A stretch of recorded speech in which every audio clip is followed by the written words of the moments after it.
Euthyphron de Platon, notice, introduction et notes par Maurice Croiset, suite de la notice 3, philosophie du dialogue. La question essentielle posée par Socrate à Euthyphron est celle-ci: en quoi consiste exactement la piété?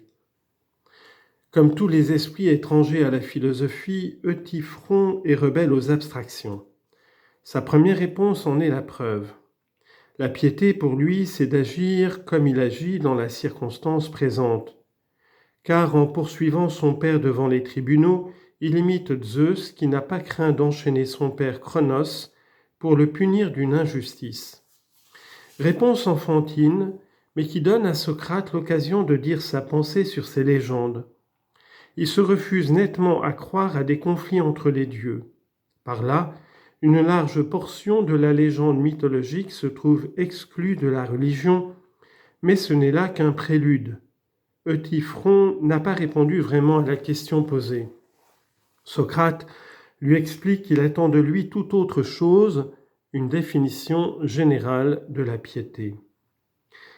Cette définition, Euthyphron essaye de la tirer de ce qu'il a dit d'abord.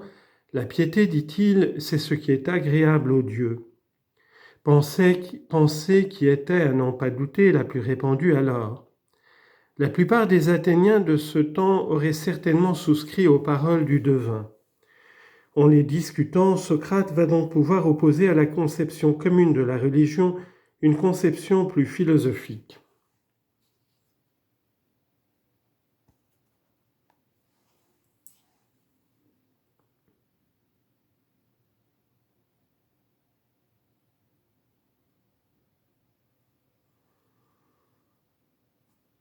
Pour que la définition d'Euthyphron fût acceptable, il aurait fallu d'abord établir ou admettre que tous les dieux étaient toujours d'accord entre eux sur toute chose.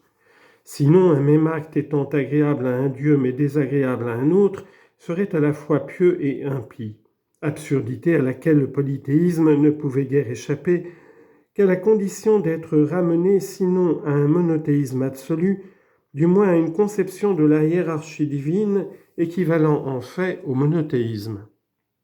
C'est au fond ce que Socrate suggère par un détour.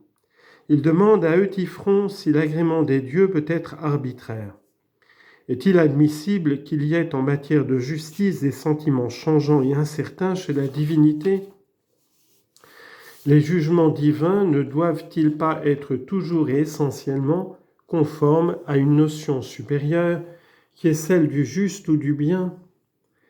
Telle est la pensée qui se dégage de l'argumentation extrêmement subtile, il faut l'avouer, que Platon prête ici à son maître.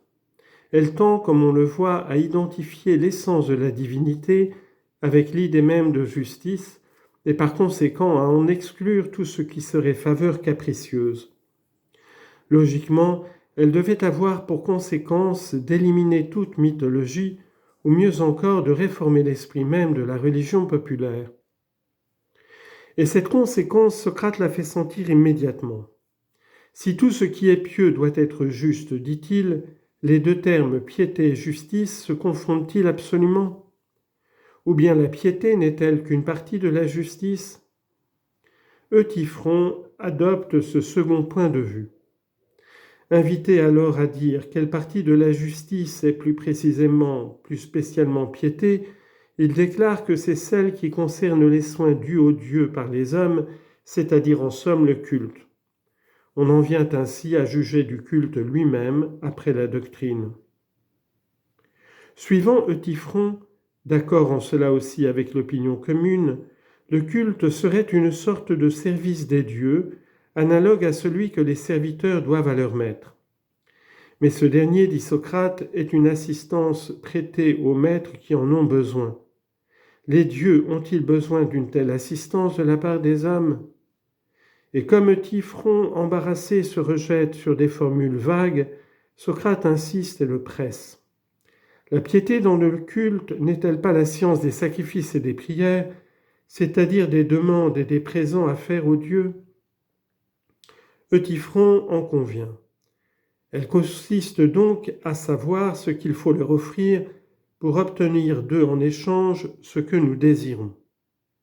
Ce serait alors une sorte de technique commerciale fondée sur une réciprocité d'intérêts, sur des avantages mutuels.